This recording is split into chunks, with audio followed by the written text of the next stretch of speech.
பாட்டா படத்துல பேப்பர் நியூஸ்டா போட்டு கேசுடா பேஸ்புக் வாட்ஸ்அப் எல்லாம் நம்மள பத்தி தான் பேசுடா சிட்டியே எங்க பேரை சொல்ல வாய் பூசுடா எச்சங்கெல்லாம் குஸ்தடி மாட்டிக்கு நான் கஸ்டடி எச்சங்கெல்லாம் குஸ்தடி மாட்டிக்கு நான் கஸ்டடி ஒரு மிட்டாய் போட்டு இருப்போம் மச்சான் கிசாலே கிசாலே மிட்டாய் கிசாலே கிசாலே மச்சா கிசாலே கிசாலே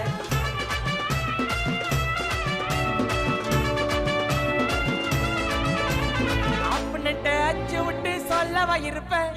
வக்கீலோட கோர்ட்டுல போய் சரண்டர் கொடுப்பேன்